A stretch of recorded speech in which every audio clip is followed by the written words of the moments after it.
চীনের সবচেয়ে আধুনিক ফ্রিগেট 054 এপি, যা পাকিস্তানের নিকট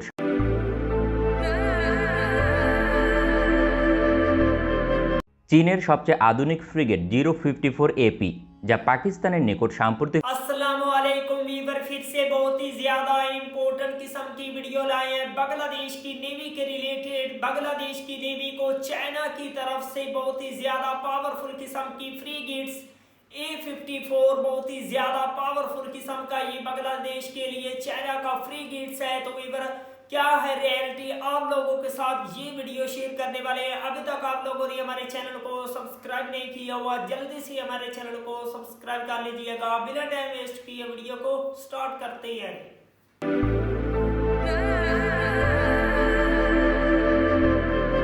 চীনের সবচেয়ে আধুনিক ফ্রিগেট 054 এপি, যা পাকিস্তানের নিকট সাম্প্রতিক সময়ে রপ্তানি করা হয়েছে। একই ফ্রিগেট বাংলাদেশ নৌবাহিনীর জন্য রপ্তানি করতে চায়, কিন্তু চীনের 054 এপি কতটা শক্তিশালী ফ্রিগেট আর বাংলাদেশ নৌবাহিনীর চাহিদা পূরণ করতে সক্ষম হবে কিনা। চীন 2000 সালের পরবর্তী সময়ে আধুনিক ফ্রিগেট তৈরির প্রয়োজন অনুভব করে, কেননা ভবিষ্যতে মার্কিন যুক্তরাষ্ট্র, জাপান সহ পশ্চিমা নৌবাহিনীর বিরুদ্ধে লড়াই করতে আধুনিক ফ্রিগেটের কোনো বিকল্প নেই। 2005 সালে চীন প্রথম 054 ফ্রিগেট নির্মাণ কাজ শুরু করে এবং 2008 সালে কমিশন করা হয় চীনা নৌবাহিনীতে। চীনা ফ্রিগেটের ডিসপ্লেসমেন্ট 4000 টন এবং 32টি vertical launcher air defence system রয়েছে এবং 8টি অ্যান্টিশিপ মিসাইল রয়েছে। এই বিবরণ অনুযায়ী বাংলাদেশ নৌবাহিনীর চাহিদার পরিপূর্ণ সমাধান। চীন সর্বমোট 40টি 054 ফ্রিগেট তৈরি করেছে, তবে প্রতি 8 থেকে 12টি ফ্রিগেট নির্মাণ শেষ হলে পরবর্তী সংস্করণে আপগ্রেড করা হয়েছে। বর্তমানে সর্বশেষ সংস্করণ 054A+। কিন্তু কতটা শক্তিশালী এই সংস্করণ? ফ্রিগেটের ডিসপ্লেসমেন্ট 4100 টন, লম্বায় 134 মিটার, চওড়ায় 16 মিটার। ইঞ্জিন হিসেবে রয়েছে চীনের তৈরি 4টি ডিজেল কম্বাইন্ড শানশিন ইঞ্জিন। প্রতিটি ইঞ্জিন 7600 হর্স পাওয়ার শক্তি উৎপাদন করতে সক্ষম। সর্বোচ্চ গতি ঘন্টায় 27 নটিক্যাল মাইল বা 50 কিলোমিটার। রেঞ্জ সর্বোচ্চ 8000+ নটিক্যাল মাইল বা 15000 কিলোমিটার। অর্থাৎ বাংলাদেশ থেকে পৃথিবীর যে কোনো সমুদ্রে অভিযান পরিচালনার জন্য যেতে পারবে। একসঙ্গে সর্বোচ্চ 165 জন নৌসৈনিক নিয়ে 1 মাস কোনো ধরনের সাপোর্ট ছাড়াই অভিযান পরিচালনা করতে সক্ষম এবং সর্বোচ্চ সাপোর্ট ভেসেলের সহযোগিতা নিয়ে 3 মাস পর্যন্ত অবস্থান করতে পারবে। রাডার সিস্টেম হিসেবে রয়েছে type 382 3D air search radar, যার রেঞ্জ সর্বোচ্চ 250 কিলোমিটার। এই রাডার সিস্টেম সর্বোচ্চ 80 কিলোমিটার দূর থেকে স্টেলথ টার্গেটকে শনাক্ত করতে সক্ষম। চীনের যুদ্ধজাহাজের সবচেয়ে বড় সুবিধা হচ্ছে এর ফায়ার পাওয়ার ব্যাপক শক্তিশালী হয়ে থাকে। সর্বমোট 32টি vertical launcher air defence system রয়েছে, যেখানে HQ-16B মিসাইল ব্যবহার হয়। এই এয়ার ডিফেন্স সিস্টেমের রেঞ্জ 70 কিলোমিটার সর্বোচ্চ।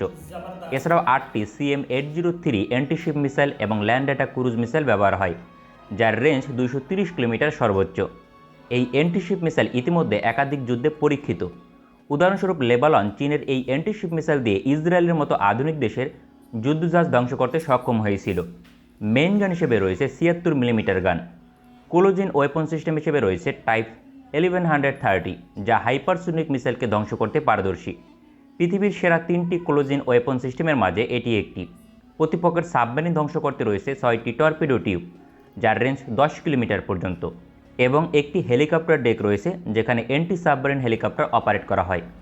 কিন্তু চীনের 054A+ ফ্রিগেট বাংলাদেশ নৌবাহিনীর চাহিদা পূরণ করতে সক্ষম নয়, কেননা তার antiship missile, air defence system এবং রাডার সিস্টেম এবং কি অ্যান্টি সাবমেরিন ক্যাপাবিলিটি বাংলাদেশ নৌবাহিনীর চাহিদা অনুযায়ী আদর্শ নয়।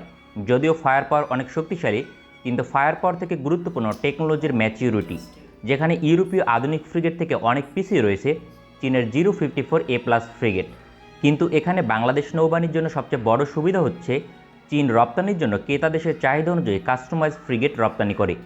উদাহরণস্বরূপ পাকিস্তান নৌবাহিনী 054 ফ্রিগেট পাকিস্তানের চাহিদা অনুযায়ী কাস্টমাইজ করে দেওয়া হয়েছে। ঠিক একইভাবে বাংলাদেশ নৌবাহিনী কাস্টমাইজ করে ফ্রিগেট ক্রয় করতে পারবে। যেমন চীন থেকে ফ্রিগেট প্রযুক্তি নিয়ে ক্রয় করা হলেও কিন্তু air defence system, radar system এবং কি অ্যান্টি সাবমেরিন ক্যাপাবিলিটি ইউরোপীয় দেশগুলো থেকে অর্ডার করা হলে সবচেয়ে আদর্শ হবে। এখন প্রশ্ন আসতে পারে, ইউরোপীয় দেশগুলো থেকে বেশিরভাগ সরঞ্জাম ক্রয় করা হলে ফ্রিগেট কেন চীন থেকে ক্রয় করতে হবে? সেক্ষেত্রে ফ্রিগেট ইউরোপীয় দেশ থেকে ক্রয় করাই উত্তম। অবশ্যই ইউরোপীয় ফ্রিগেট তুলনামূলক শক্তিশালী, কিন্তু তার মূল্য চীনের ফ্রিগেটের তুলনায় প্রায় দ্বিগুণ। যেখানে $250 মিলিয়ন দিয়ে চীনের প্রতিটি ফ্রিগেট প্যাকেজ ছাড়া ক্রয় করা সম্ভব, সেখানে ইউরোপীয় দেশগুলো থেকে ফ্রিগেট 400 থেকে 500 মিলিয়ন ডলার দিয়ে প্যাকেজ ছাড়া ক্রয় করা সম্ভব। সেক্ষেত্রে বাংলাদেশ নৌবাহিনীর অর্ধেক অর্থ সাশ্রয়ী হবে। কিন্তু বাংলাদেশকে চীন থেকে ফ্রিগেট অর্ডার করবে। বাংলাদেশ যখন ফোর্সেস গোল 2030 পরিকল্পনা ঘোষণা করে তখন চীনের 054F ফ্রিগেটকেই একমাত্র প্রতিদ্বন্দ্বী মনে করা হতো বাংলাদেশ নৌবাহিনীর জন্য। কিন্তু পরবর্তীতে চীন শিপইয়ার্ড নির্মাণ সহ বিভিন্ন ইস্যুতে বেশ কিছু শর্ত আরোপ করায় উভয় দেশের মাঝে এ বিষয়ে দূরত্ব তৈরি হয় এবং পরবর্তীতে বাংলাদেশ শিপইয়ার্ড নির্মাণের জন্য নেদারল্যান্ডসের ড্যামেন গ্রুপকে দায়িত্ব দেয়। এরপর থেকেই বাংলাদেশ নৌবাহিনীর হাই পারফরমেন্স ফ্রিগেট প্রকল্পের জন্য অনেকটাই আনঅফিসিয়ালি বাতিল হয়ে যায় চীনের ফ্রিগেট। বর্তমানে বাংলাদেশ নৌবাহিনীর জন্য ইউরোপীয় ফ্রিগেট অর্ডার করা হবে, এটা মোটামুটি নিশ্চিত। তবে ফ্রিগেটে বেশ কিছু চীনা সরঞ্জাম থাকবে। चीन वाह वंडरफुल वेवर, बहुत ही ज्यादा अमेजिंग किस्म का एक अहलकार की तरह का वेवर ये फ्रीगेट्स है जस्ट बांग्लादेश के लिए चीन ने दिया है। बांग्लादेश को चीन हमेशा कुछ न कुछ पावरफुल किस्म का देता है। मिलिट्री के रिलेटेड चीन हमेशा बांग्लादेश के साथ खड़ा होता है और चीन और बांग्लादेश का रिलेशन बहुत ही ज्यादा मजबूत है, खुलकर सपोर्ट करता है चाइना बांग्लादेश को और हमेशा बांग्लादेश का साथ दिया है। बांग्लादेश की मिलिट्री को बहुत ही ज्यादा सपोर्ट मिलती है चाइना से। आई होप बांग्लादेश को चाइना से और भी ज्यादा मॉडर्न किस्म के वेपन को बाय करना चाहिए। अगर आप लोगों को मजीद इंफॉर्मेटिव वीडियो देखनी है जल्दी से हमारे चैनल को सब्सक्राइब कर लीजिएगा। मिलते हैं आपसे नेक्स्ट वीडियो में इंशाअल्लाह, तब तक के लिए अल्लाह।